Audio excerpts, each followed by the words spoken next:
Halo, gue kuliah teknik terutama di teknik sipil dan gue bisa survive hingga sampai sekarang menjadi engineer.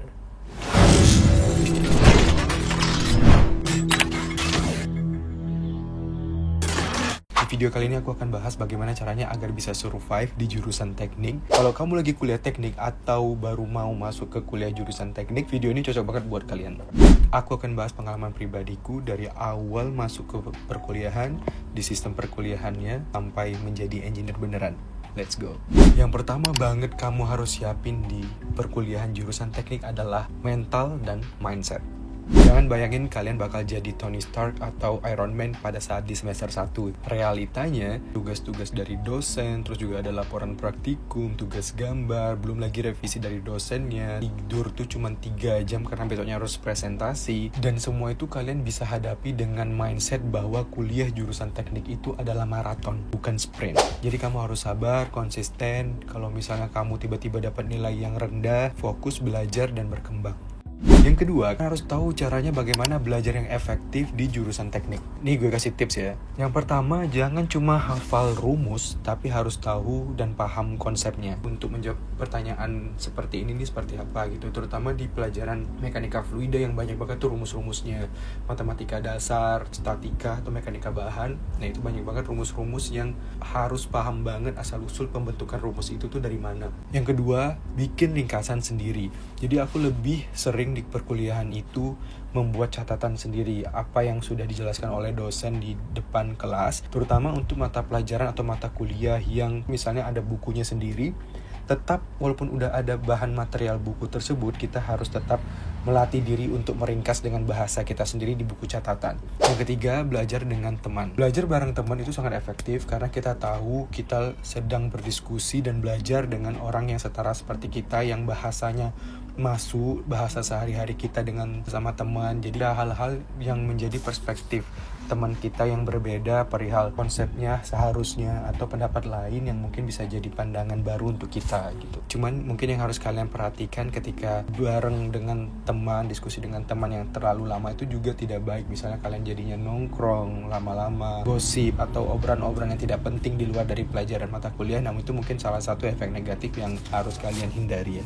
Lalu yang keempat adalah gunakan platform dengan sebaik-baiknya. Contohnya seperti YouTube. Kalian harus belajar lagi di luar dari materi yang sudah dijelaskan oleh dosen di depan kelas, dari buku catatan yang kalian tulis, apa saja di kasus baru yang mungkin bisa ditemukan di luar sana melalui platform seperti YouTube dan lain-lain sebagainya. Nah, praktikum itu adalah jantung dari jurusan teknik, dimana pada saat praktikum itu kalian nanti belajar caranya kerja sama tim, terus juga kalian belajar bagaimana caranya mensondir, traffic counting di jalan. Intinya tadi, praktikum adalah jantung dari jurusan teknik. Kunci dari survive praktikum adalah, yang pertama jangan males nanya ke asisten. Jadi di setiap praktikum mata pelajaran apapun itu pasti ada namanya asisten dosen.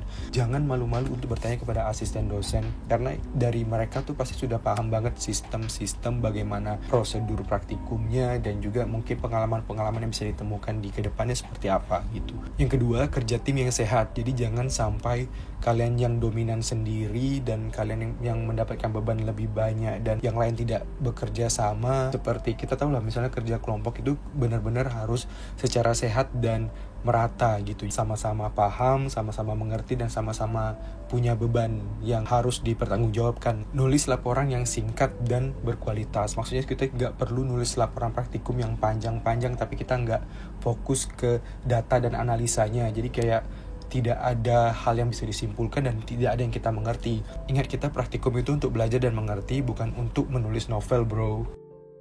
Nah, kuliah teknik itu nyita waktu banget. Jadi jangan sampai manajemen waktu kalian menjadi kacau. Jangan sampai kuliah itu menyita semua waktu kalian. Tips dariku adalah kalian harus buat sendiri bagaimana caranya memanajemen waktu versi kalian. Contoh, kalian bisa membuat aplikasi-aplikasi yang bermanfaat di smartphone kalian, seperti Notion atau seperti aplikasi yang bisa mengatur jadwal kalian sehingga kalian bisa tentukan hari ini kalian harus ngerjain apa, besok harus ada. Intinya kalian buat jadwal belajar versi kalian agar manajemen waktunya terjaga dengan baik dan juga sisakan waktu untuk me time, itu penting. Nah, kalau bisa kalian kerjakan tugas itu H+1, bukan H-1. Maksudnya ketika dikasih tugas nih, besok tuh langsung ngerjain, jangan sampai ngerjain di H-1 deadline besoknya harus dikumpul gitu. Dan itu sangat membantu banget.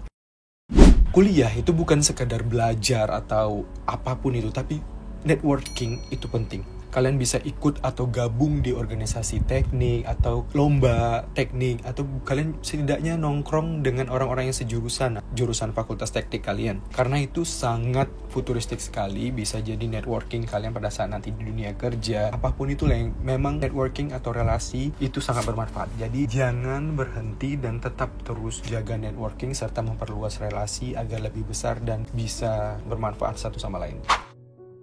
Ingat, survive bukan berarti kalian harus perfect, oke? Kita boleh gagal kuis, gagal ulangan, nilainya tiba-tiba, IPK-nya jelek, salah satu mata kuliahnya contohnya, tapi ingat, kalian gak boleh stuck di situ.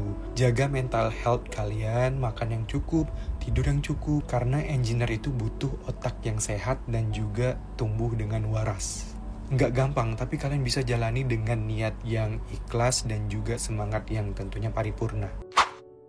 Demikian video dariku tentang bagaimana cara bisa survive dari perkuliahan jurusan teknik, terutama di kuliah jurusanku yaitu jurusan teknik sipil, sampai menjadi engineer beneran sampai sekarang. Kalau kalian suka konten seperti ini, jangan lupa like, comment, dan subscribe. Komen di bawah dong kalian dari jurusan apa dan kira-kira apa tantangan terberat dari jurusan perkuliahan kalian, terutama di jurusan teknik. Thank you so much for watching this video. I hope you guys like it and I'll see you guys on the next video. Bye bye.